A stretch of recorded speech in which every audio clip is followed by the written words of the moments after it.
네, 반갑습니다. 오늘 하이델베르크 8문 9문 할 차례입니다. 이제까지 질문을 좀 정리해 볼게요. 하이델베르크 제일 첫 번째 질문은 사나 죽으나 당신의 유일한 위로가 무엇입니까? 입니다. 크리스천에게 가장 큰 위로는 무엇입니까? 내 삶이 내 것이 아니라 주의 것이다. 이런 의미거든요. 내 삶이 내 것이 아니라 주의 것입니다. 그러니까 주의 것이기 때문에 내가 아둔바든 뭐든 내가 책임질 필요 없고 주께서 책임지신다는 그 생각 가운데서 그 생각 위에서 내가 진정한 안식을 누릴 수 있다는 거거든요. 내가 지금 죽어도 내 영혼을 영원토록 책임지신 그분이 있다라는 그 믿음 위에서 내가 안심을 할 수 있단 말이에요. 위로를 느낄 수 있단 말이죠. 내 지금 삶이 숨 쉴 수 없이 팍팍하지만 내 삶의 유일한 위로가 되는 것은 그거다. 이런 의미예요.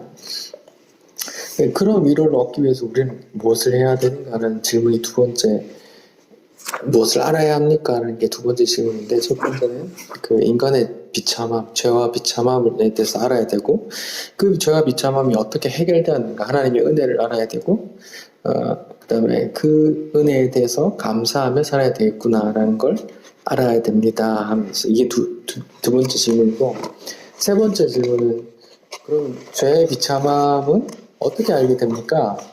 라는 질문인데, 율법을 통해서 알게 됩니다. 그럼 네 번째 질문, 그럼 율법에는 뭐라고 나와 있는데요? 이렇게 질문하는데, 요약하면 하나님 사랑, 이웃 사랑이 되어 있습니다. 그러면 우리는 그럼 질문을, 그 율법을 지킬 수 있습니까? 온전히 지킬 수 있습니까? No. 할 수 없다. 이런 게 오문이고, 육문은 그러면 율법을 지킬 수 없는 그런 상태인데 하나님께서 창조할 때부터 그렇게 그 지경이었나? 아닙니다. 하나님은 선하게, 하나님의 형상대로 선하고 거룩하게 또 하나님을 사랑할 수 있게, 이웃을 사랑할 수 있게 창조하셨습니다. 라는 게 육문이고, 칠문은 그럼 타락한 본성 어디서 왔는데? 라고 하면 이제 아담과 하와의 선악과 사건으로 왔다고 얘기하는 거예요. 자, 오늘은 그 8문입니다.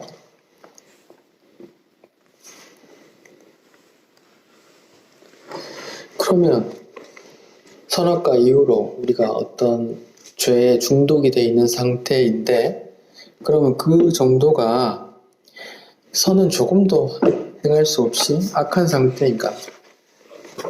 선은 1도 기대할 수 없는가? 우리는 악만 저지르는가?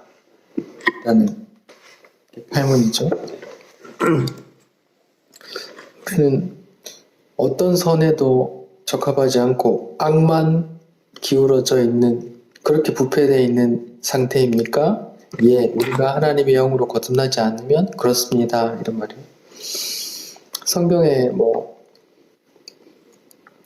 찾아볼까요? 창세기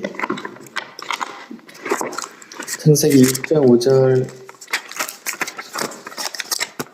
창세기 6장 5절에 보면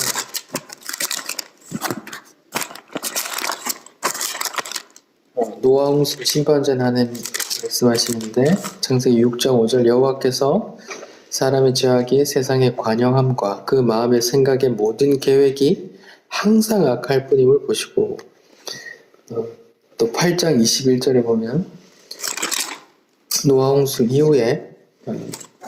홍수 이후에도 끝나고 나서도 이제 하나님께서 말씀하시길, 다시는 내가 사람으로 인해 땅을 저주하지 않을 건데, 그 이유는 사람의 마음에 계획하는 바가 어려서부터 항상 악합니다. 이렇게 나와 있죠. 그러니까 사람은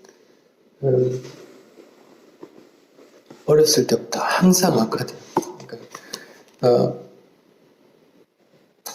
내가 낳은 자식이 귀에만 보이잖아요. 그래서 다 오냐 하고, 뭐 오늘날 이슈가 되는 어떤 사건에서는 우리 아이는 왕의 DNA를 가졌으니까 선생님도 우리 아이를 왕처럼 대접해 주면 된다고, 이 지경까지 됐는데, 그건 이제 사람들이 하는 말이고, 성경은 아담 이후에 모든 인간은 어려서부터 항상 선한 순간이 1도 없는 그런 상태라고 하는 거예요. 그런 상태 인정하십니까? 보미가 아무리 귀엽고 사랑스럽지만 그 상태를 인정하십니까? 이거 어렵죠. 인정하기가 어려워. 뭐 내 자식뿐 아니라 나에 대해서도 인정하기 어렵잖아요. 얼마든지 부정하고 싶잖아요. 왜 나 좋은 생각도 하는데 왜 남 도우려 생각도 하는데 뭘 왜 돕는데 내 보람 느끼려고 그렇게 이면에 까면 다 날 위한 거란 말이죠. 뭐 예레미야서에 보면 만물보다 심히 악한 것이 사람의 마음이다 이런 표현도 있거든요. 그렇대요. 이걸 성경에서는 분명히 언급하고 있고 벌써 몇백 년 전에 하이델베르크를 만들 당시에 이런 요리문답을 만들어서 이렇게 기록해 놓았었는데도 오늘날 사람들은 이걸 인정하기가 어렵다니까. 왜 우리가 왜 얼마나 선을 행하는데 얼마나 남을 도왔는데 아인슈타인 봐 평생을 아프리카 가서 의술 돕는 의사로 지냈잖아. 마더 테레사 얼마나 일평생을 그 고아 빈민들을 위해서 일을 했느냐. 그게 선한 게 아니고 뭔가 라고 말할 수 있는데 그런 거하고 상관없이 하나님은 항상 악하다고 말하는 거. 인간 스스로 선을 1도 만들 수 없는 상태를 칼빈이 튤립이라는 5대 강령 중에 인간의 첫 번째, 인간의 전적 타락을 이제 그렇게 신앙 고백으로 만든 거예요. 인간의 전적 타락을 칼빈이 종교개혁 모토로 걸고 갔는데 우리는 그 종교개혁에 따른 개신교회인데 그걸 인정하기가 어려워요. 저 인간들은 다 전적 타락 맞아. 근데 나는 아니잖아. 이렇게 생각한다니까. 나는 예외. 아니야. 나도 전적 타락이야. 여러분 두 분도 서로 싸우거나 이해 안 될 때가 있으면 저 인간이 전적 타락의 상태가 맞구나 이렇게 인정하시면 돼요. 반대로 나에게서도 그런 추함을 혹시 발견한다면 그래요. 제가 그렇습니다. 그렇네요. 라고 인정하시면 돼요. 여러분의 자녀에게도 발견하면 그래도 됩니다.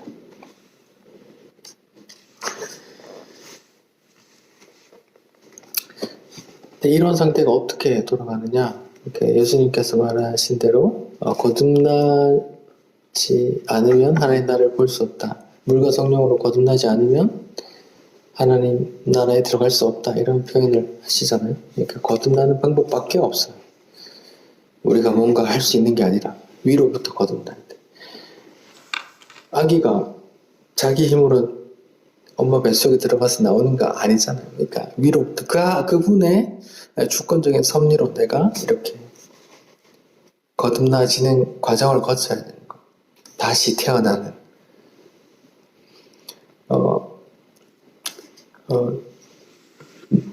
누구죠? 나이가 어떻게 그럼 엄마 뱃속에 들어가. 나는 노인인데 엄마 뱃속에 어떻게 다시 들어가죠? 뭐 이렇게 이제 질문을 하는데 그렇게 아무리 다시 태어나봤자 안 돼요. 위로부터 나야 되는 거죠. 그걸 물과 성령으로 말하고 예수 그리스도 십자가로 거듭나야 돼. 하나님의 은혜로. 결국은 은혜로 기결이 되는 거죠. 그래서 9번 구문 그러면 사람이 할 수 없는 것을 하나님이 율법에서 사람에게 요구하시는 것을 부당한 것이 아닙니까? 어떻게 생각하세요? 아닙니다. 왜냐하면 하나님은 선을 행할 수 있게 사람을 창조하셨습니다만 사람은 마귀의 꾀는 빠져 의로 불순종하였고 그 결과 자기 자신뿐 아니라 그의 모든 후손도 하나님의 그러한 선물들을 무시하게 됐습니다. 그렇게 될 수밖에 없었다고 하는 거죠.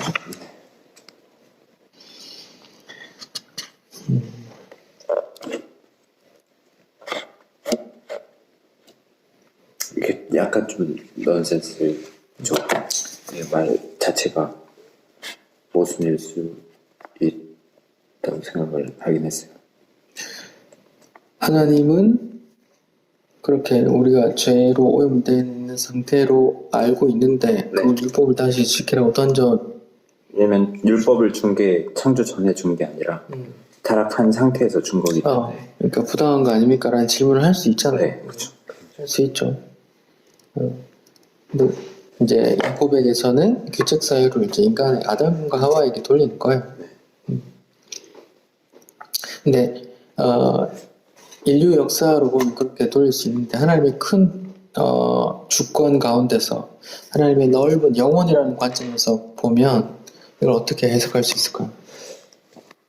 진짜 그냥 약간 인류애를 싹 빼고 얘기하면 저는 그렇게 생각해요. 예수님이 우리의 죄를 짊어져야 되는 그 큰 그림이 있고 십자가의 큰 그림이 있기 때문에 당연히 그 안에 있는 어떤 그 부분 당연히 필요한 부분이라고 보는데 그걸 인간적으로 인본주의로 가져와 버리면 문제가 되는 거예요. 맞아. 한번 성경 한번 찾아보세요. 갈라디아서 3장 22절 한번 찾아보세요.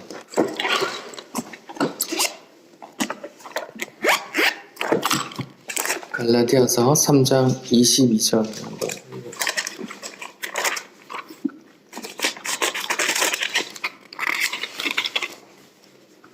크게 한번 읽어주시겠어요? 그러나 성경의 모든 것을 죄 아래 가두었으니 이는 예수 그리스도를 믿음으로 말미암는 약속을 믿는 자들에게 주려함이라. 여기 보면 분명하게 나와 있어요. 성경이 모든 사람을 죄 아래 가두었다고 하고 그 가둔 이유를 예수 믿는 자들에게 하나님의 약속, 축복, 구원, 영접 그 은혜를 주기 위함이다 이렇게 나와요. 그러니까 모든 인간을 죄 아래 가둬놓고 내가 선택한 어떤 사람이 예수 믿으면 그애들에게만 내가 약속, 구원을 해줄 거야 라고 하나님의 뜻이 담겨 있는 거예요. 성경에 이렇게 분명히 기록되어 있죠. 하나님의 주권의 관점에서. 근데 인간은 이걸 받아들일 수가 없어요. 하나님이 죄 아래 다 죽을 놈이라고 다 먼저 선포해놓고 자기 택한 사람만 이뻐해? 그게 하나님이야? 그게 선이야? 이 구절은 인본주의에서 도저히 받아들일 수 없는 구절이에요. 근데 분명히 성경에 기록되어 있습니다. 성경이 하나님의 뜻을 담은 성경이 구약에서는 율법이 되는 거죠.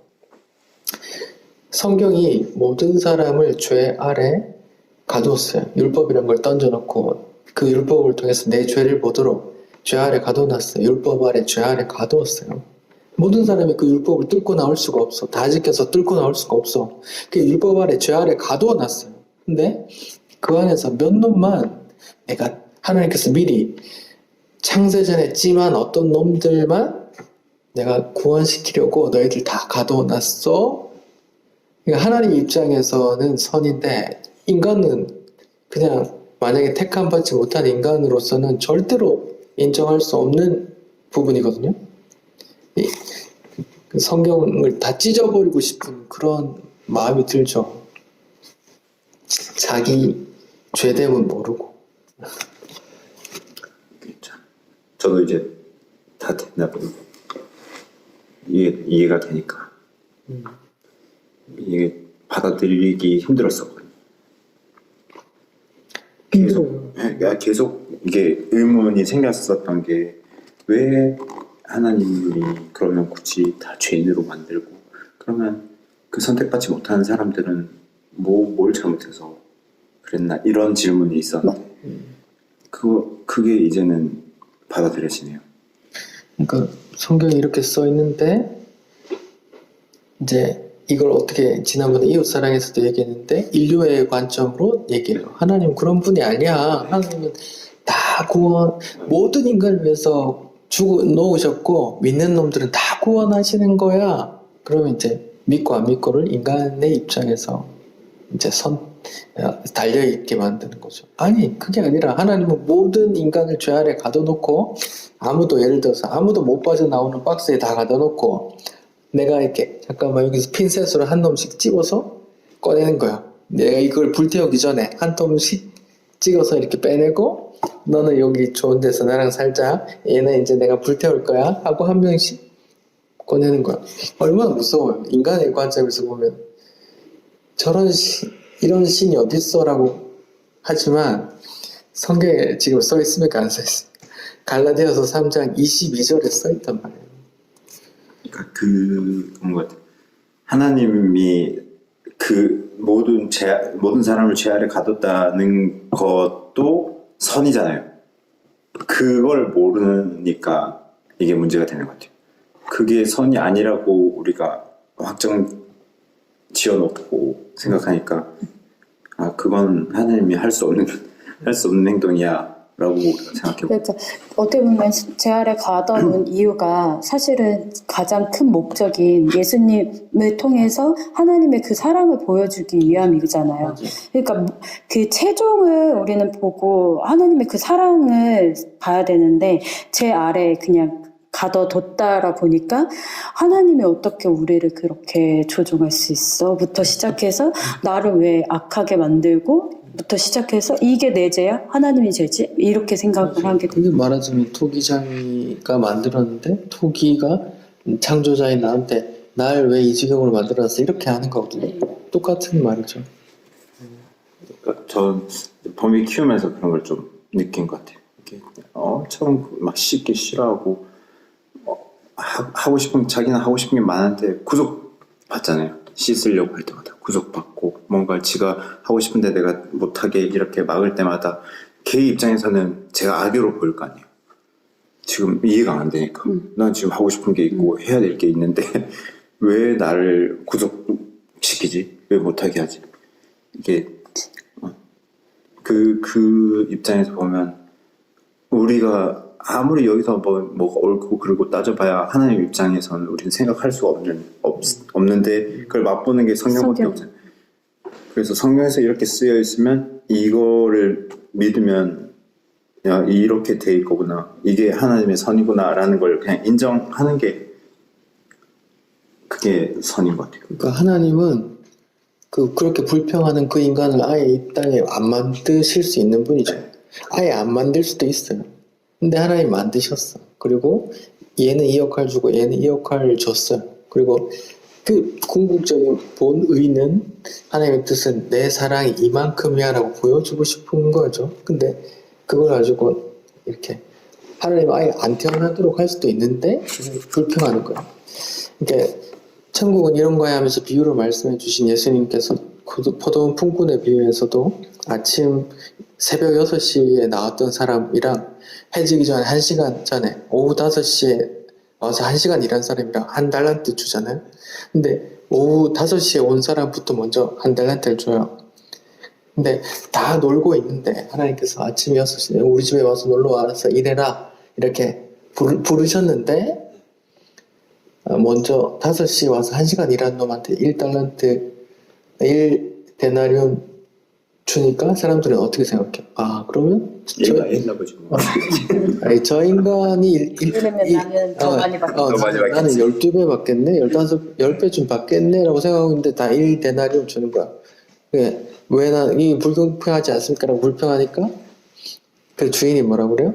나는 애초에 네 부를 때 이렇게 다 한 데나리온 준다고 불렀잖아. 근데 내가 얘한테 1데나리온 주든 얘한테 다 내 선인데 네가 왜 그러니? 뭐 꼴리면 네가 포도원 주인 하든가 이렇게 하는 거지. 이거는 이 땅의 경제 원리로 적응하면 절대로 안 되는 거예요. 어떤 회사도 이렇게 되면 굴러갈 수가 없어. 사람들이 다 반발하기 때문에. 이건 이 땅에서 회사에서 이렇게 경영 지침이 아니에요. 그냥 하나님의 뜻에 하나님의 뜻, 하나님의 주권과 하나님의 선택, 그리고 하나님의 은혜를 가르치는 본문이지 이 땅에서 이렇게 해 라고 말한 게 아니거든요. 천국은 그런 거야 라고 가르쳐 주신 거예요. 그러니까 하나님은 너를 안 불러서 일 안 하게 하실 수도 있는 분이셨어. 이런 의미죠. 하나님께 주권이, 모든 주권이 있다면. 다 놀고 있어. 근데 너를 불러서 이렇게 일하게 했잖아. 너 감사해야지. 내가 이 애한테 1데나리온 준 거 내 사랑이야, 내 은혜야. 얘한테도 가족이 있지 않니? 뭐 이렇게 주고 싶어. 이렇게 말하고 싶어. 자기 주인의 사랑을 전하고 싶은 거죠. 근데 이 원리를 또 이 땅에서 절대 용납할 수 없죠. 일꾼이 똑같은 일꾼인데 하루 일하고 뭐 한 달 일하고 월급 똑같이 준다? 말이 안 되죠. 그 당장 나오겠죠. 빨갱이라고 소문. 네. 그걸 이룬 그 사회 체제가 공산주의인데 그러면 어떻게 돼요? 모든 사람이 다 나태해져. 그냥 시간만 떼어도 뭐 네. 일하는데 그래서 자금량이 떨어지고 다 같이 가난해져 버린 사회가 돼버렸어요. 그게 공산주의죠. 성경은 인간의 뜻이 담겨 있는 책이 아니고 인간 스스로 짝짝꿍하고 잘 살아라고 준 책이 아니고 그냥 하나님의 계시가 들어있는 책이기 때문에 인간의 입장에서 피조물의 입장에서 피조물을 보고 피조물이다라고 말하면 기분이 나쁜 거거든요. 내가 키가 작아. 너 키가 작아. 말하면 기분 나쁘잖아. 나 흑인이야. 너 흑인이잖아. 그 팩트인데 기분 나쁘잖아요. 성경은 우리를 피조물이라고 말해요. 하나님께서 창세기 1장 1절부터 창조를 말해요. 그분은 창조고 우리는 피조물이야. 이 얘기를 하는데 우리는 아니야. 우리가 다 지존자야. 하나님께서 우리를 얼마나 귀히 여기시는데 하면서 귀히 여기시는 거 맞죠? 그래서 택해 주시는 거 맞는데 마치 하나님과 동등되게 하나님 나한테 왜 그러세요? 라고 말하는 입장이라니까요. 아니야, 너 그런 거 아니야. 넌 피조물이야. 보미한테도 말이었죠. 아니야, 너는 내 자식이야. 엄마 아빠가 아니었다면 네가 이 땅에 나올 수 없었단다. 이렇게 저는 주은이한테 계속 그렇게 말했거든요. 야, 엄마 아빠가 네 친구야. 엄마 아빠가 없었으면 너는 이 땅에 나오지도 않았어. 똑같은 말인데.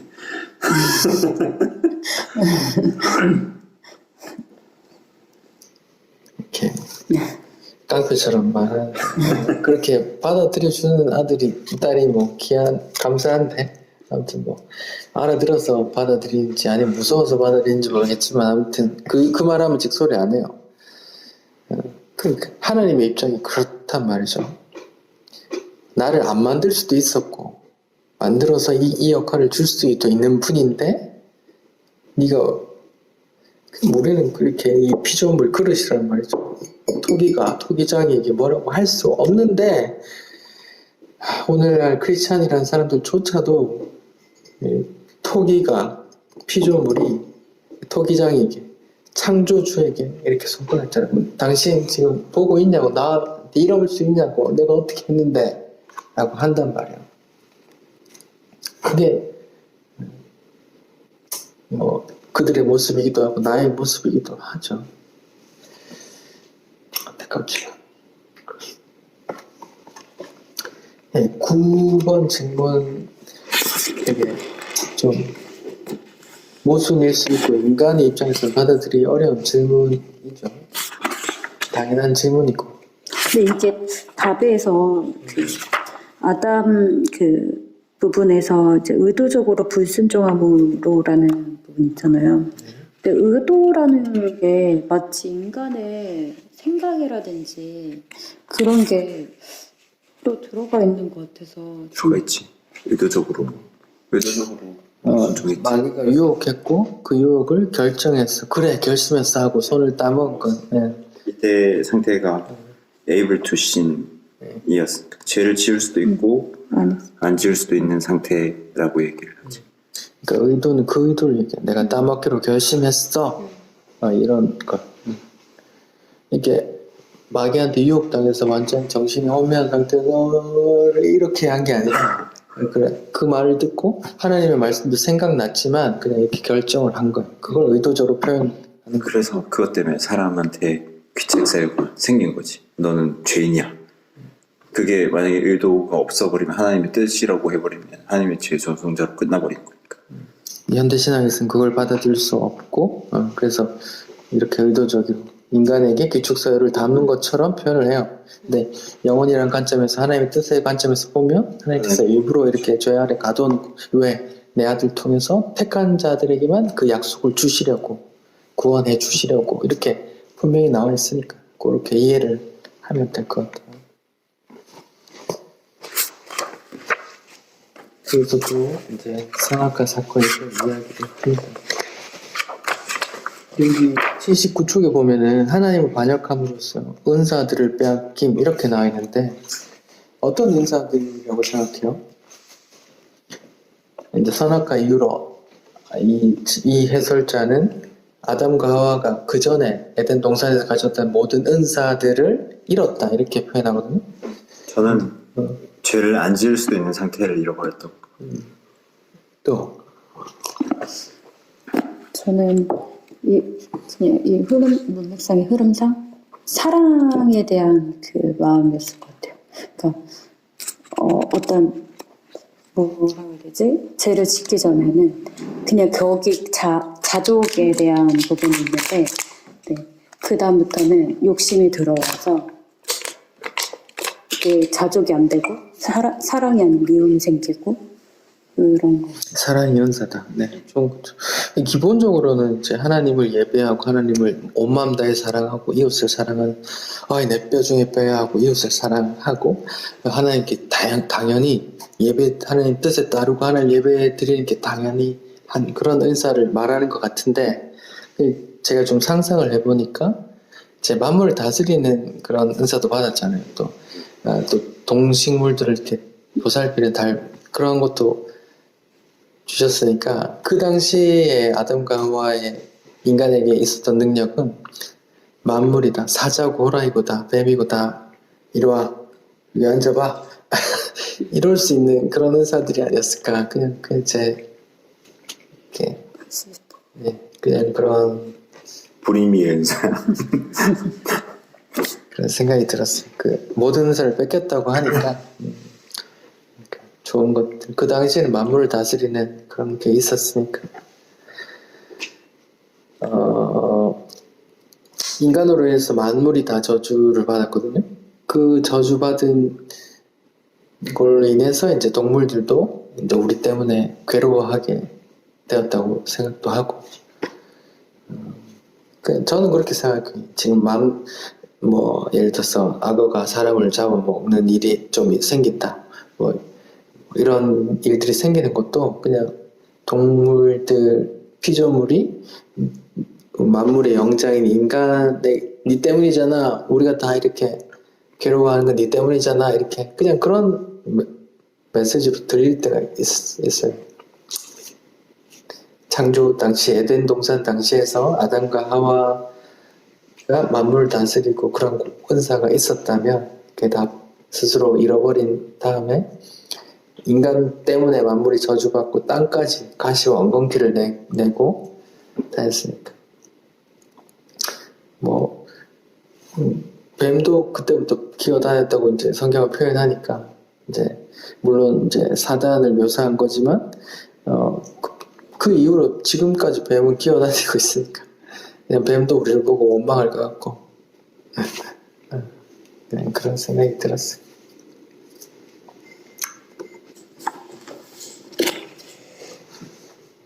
또 그밖에 나눌 말씀이 있을까요?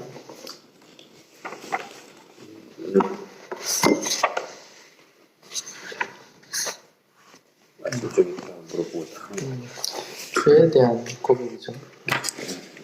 지금 이 하이델베르크를 만든 이 시점이 벌써 500년 이렇게 됐는데 그 전에 이미 이런 것들이 다 만들어져 있었다는 것도 신기하죠.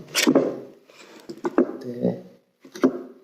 오늘날 예를 들어서 봄이 엄마 옛날에 청년 때 친구들 이런 죄인이라는 거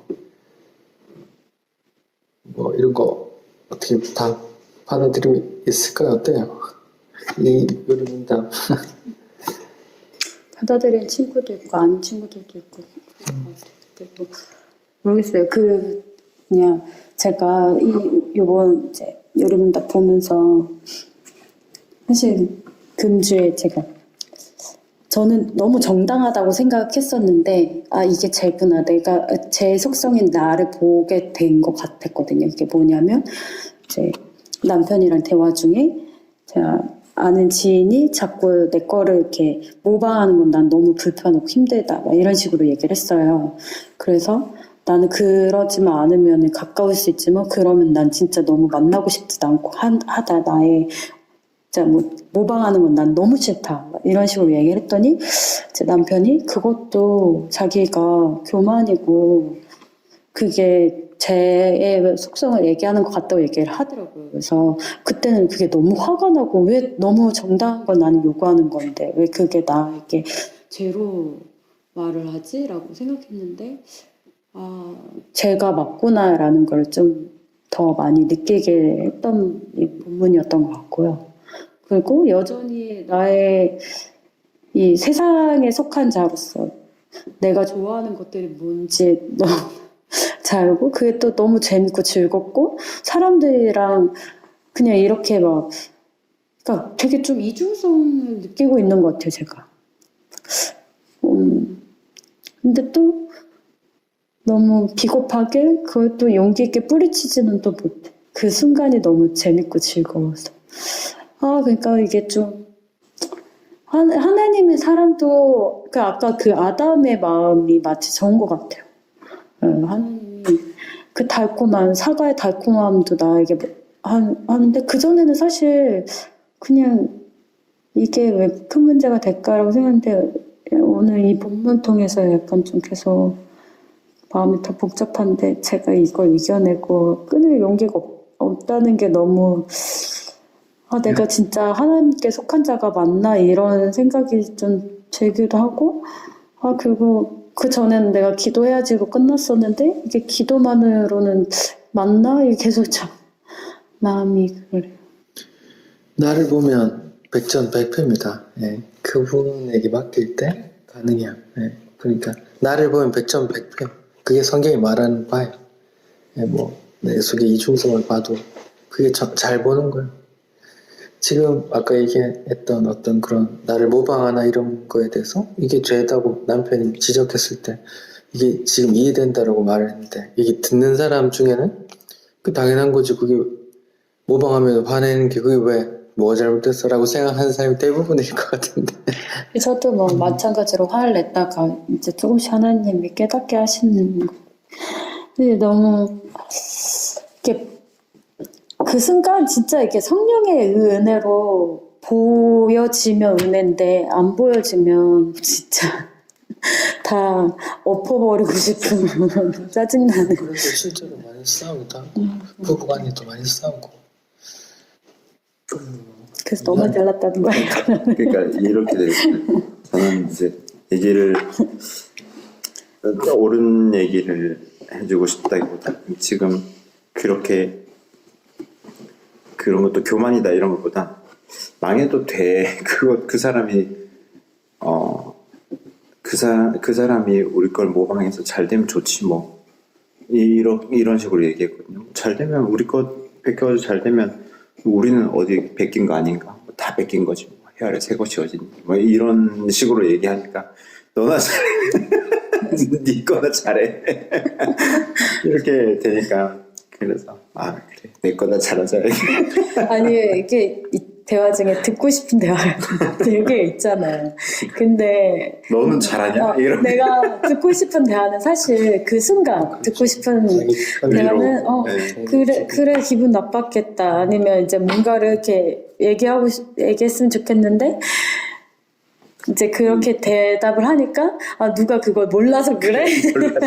누가 그걸 몰라서 그래? 어쨌든 그러니까 뭐 그 사람 듣고 싶은 말 다 알지만 저도 안 해줍니다. 예를 들어 집사람이 막 운동하면서 나 살 많이 빠졌지 하면 이제 제가 리얼리티한 사진을 찍어서 카톡으로 보내. 이렇게 막 툭툭 서 있고 막 그냥 이렇게 나오고 막 잘고 넌 그냥 안티야. 그럼 보면서 막 나를 죽이고 싶다가도 그러니까 이게 현실이구나 하면서 다시 남편들이 근데 이게 그거는 또 남자들 특성상 좀 더 현실적인 무언가를 대안을 주려는데 여자들의 특성상 또 여자들은 어떤 현실적인 문제의 답을 원하는 게 아니라 공감인 거잖아요. 그러니까 이제 그 순간은 조금 화가 나긴 하는데 어쨌든 복음의 본질로 들어가니까 하나님이 성령의 은혜로 그것도 은혜로 들리게 하시니까 화가 나면서도 그거 예 맞습니다. 그게 죄의 본질이기도 해요. 그 소재가 무엇이든 간에 누가 내 걸 모방했다 이렇게 어떤 걸 했다 그게 무슨 일이든 간에 나는 옆에 사람에게 공감받고 동의받고 싶다는 것 자체가 뭐예요? 죄의 특성이란 말이에요. 나는 옳다 나는 잘못 없어라는 아니요 성경은 니나 걔나 다 죄인이야 이렇게 그냥 지명하는 거예요. 그래서 인간에게 뭐 사람으로서 성도로서 좀 지혜가 있다면 내가 다시 돌아봤을 때 내가 내 죄된 마음을 깨닫게 됐을 경우도 있으니까 당장 앞에서 막 너무 크게 이렇게 막 원수질 듯 싸우지 않는 것이 지혜예요. 나중에 보면 내가 왜 그랬지? 내가 나도 죄가 있는데 라고 생각 들 때가 있기 때문에 그러니까 인간에게 뭐 처세술의 지혜라고 하면 언젠가 성령께서 깨우쳐 줄 때 저희가 고백할 수 있으니까 막 원수질 듯 막 잡아먹을 듯 이렇게 싸우지 않는 게 지혜인 것 같아요. 사모님한테 좀 줘주세요. 네네. 죄인이지. 내가 이겨 먹어야 돼. 아니 오늘 또 이제 여기 엄마들 중에 한 명이 이제 아까 펜션 오픈하기 전에 같이 여기서 뭐 오픈 기념으로 이제 뭐 밥을 먹자 해가지고 브런치 뭐 점심 때 이제 만났었거든요. 이제 다 같이 만나서 얘기하는데 이제 우연히 또 이제 교회 얘기가 또 우연히 또 나왔어요. 네, 근데 이제 내용의 주제가 뭐였냐면 이번에 이제 언니들 다 가족들이 목사님도 있고 뭐 부모님이 다 엄마가 신앙이 또 오래되셨고 오랫동안 교회 다니시고 뭐 이런 경우가 많아가지고 한 언니네 엄마가 너가 교회를 안 가면 안 된다 이렇게 해가지고 강압적으로 이제 교회를 등록을 했어요. 여기 금산교회. 그러면서 이제 금산교회 단톡방이 있는데 이제 거기에서 교회 나가는 것부터 시작해서 뭐 이제 다 같이 공유를 하나 봐요. 근데 이제 이번에 공사 끝나고 나서 이제 오픈하려고 하고 메시지를 남겼더니 아멘 아멘 다들 막 아멘 아멘 하나님께 영광을 뭐 이제 그런 거를 이제 다 남겼다고 하더라고요. 그래서 제가 이제 오픈한다고 하니까 아멘 아멘 이렇게 했어요. 이제 뭐 준공도 잘 끝났고 뭐 이제 검사받을 게 많잖아. 근데 이제 무사히 이게 다 완료가 됐다 하니까 이제 다들 마음에 하면서 하나님께 영광, 하나님 감사합니다. 이제 막 다들 이제 그런 메시지를 남긴 거예요. 근데 어떻게 보면 이게 또 일반 교회에서 당연한 반응이잖아요. 근데 이제 제가 그걸 가만히 있지 못하고 거기에서 이제 아마 우리 남편이랑 나는 가만히 있지 못했을 거야. 아멘 아멘 하나님께 영광을 했으면 우리는 그게 하나님께 무슨 영광을 돌렸는지부터 얘기할 것 같아. 하나님은 사실 우리가 잘 먹고 잘 사는 거에 대한 영광을 원한 적이 한 번도 없으니까 저 혼자 이제 듣던지 듣지 않는지 계속 주저주저 얘기했거든. 그래서 하나님의 목적은 예수님을 통해서 우리가 이 땅에서 잘 먹고 잘 사는 게 아니라 하나님의 나라를 바라보고 이제 예수님의 그 사랑을 믿고 구원을 얻는 걸 원하시는 게 목적이지? 이제 그래서 얘기를 했는데 갑자기 분위기가 쌓이지고 그래서 너는 어렸을 때부터 교회 다녔어? 이제 그래서 나도 어렸을 때부터 다녔지만 그게 내 신앙이 되지는 않았었지. 근데 어느 순간 엄마의 신앙에서 내 신앙이 되더라고. 그래서 이제 뭐 얘기하다가 근데 그때도 사실 잘 몰랐는데 다들 또 유치부 교사를 또 오래 했더라고요. 그래서 나도 10년 정도 했다. 한 언니는 용돈을 벌기 위해서 유치부 교사를 했었고, 그리고 또 한 언니는 그냥 그 분위기상, 집안 분위기상 그냥 그렇게 다녔었다. 이제 뭐 했었고, 근데 이게 이 흐름을 그냥 제 시간의 흐름을 보니까 되게 은혜인 거예요. 그때는 나는 그냥 흐르는 대로 교회를 너무 재밌어서 사실 교회 다니는 게 더 컸거든요. 근데 나는 몰랐는데 내 안에 예수님이 살아서 계속 나를 끌고 가셨구나가 느껴지더라고요.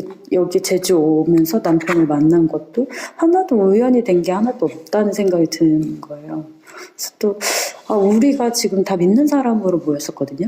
다 교회를 다녀요. 근데 너무 다 제가 낀 거예요. 제가 끼고, 그리고 이런 말씀이 들린다는 것도 이게 너무 또 큰 은혜고, 근데 또 여전한 내 모습 보니까 또 나는 너무 부끄럽고 답답하고, 근데 또 이게 너무 좋고. 그러니까 다 교회 다니는 사람이 모였는데 하나님의 뜻은 우리가 이 땅을 살면서 예수 믿고 잘 먹고 잘 사는 게 하나님의 원하시는 게 아니라 이 땅을 살면서 예수님을 믿고 저 나라를 소망하고 또 하나님의 사랑과 은혜를 깨닫고 감사하고 사는 걸 원한다라고 말했을 때 이렇게 분위기가 쎄해진다는 건 좀 생각이 다르다는 걸 반증하는 거잖아요. 쟤는 왜 저런 말을 하지?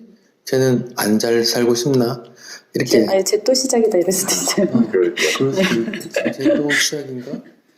예변의 시작인가? 이렇게 생각할 수도 있고. 그러니까 같은 성경을 보고 같은 예수를 믿고 예배를 드리고 기도하고 종교 생활을 하지만 다 교회마다 메시지가 다 다르고, 그러니까 이게 교회라는 스펙트럼이 너무 커서 이게 세상보다 더한 교회가 있고 세상과 반쯤 섞인 교회가 있고 또 세상과 구별된 교회가 있는 것 같아요. 이 큰 스펙트럼 속에 난 어디 있는가 생각해 봐야 되고, 이렇게 예수님 비유에 나오듯이 오늘 농부가 밭에 씨를 뿌리고 좋은 씨를 뿌리고 갔는데 밤에 보니까 다음날 보니까 이렇게 잡초가 많이 나와서 누가 뿌렸을까? 이거 다 뽑아버릴까요? 아니 놔둬라.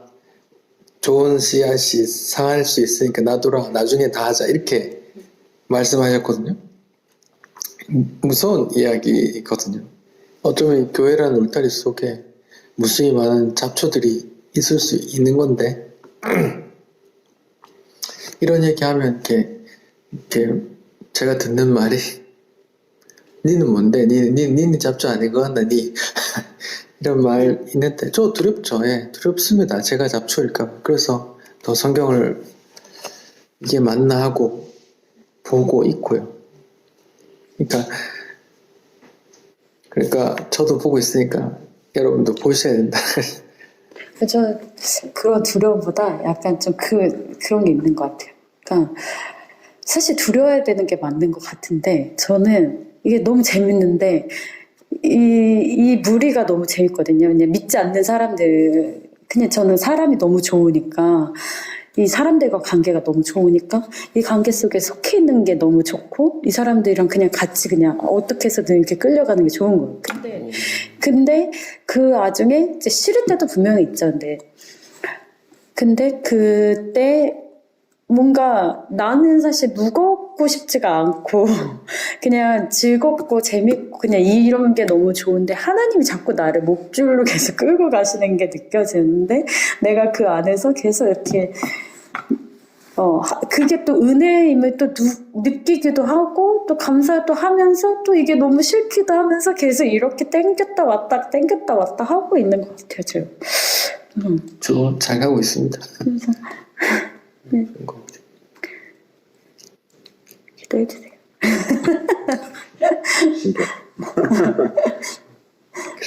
제가 잠깐 기도할게요. 하나님 감사합니다. 우리는 죄인입니다. 주여 우리의 죄를 밝히 보게 하시고 또 그 은혜만큼 그 죄만큼 또 주의 은혜를 또 깨닫게 해주십시오. 주의 인도하심을 믿습니다. 감사합니다. 예수님 이름으로 기도합니다. 아멘.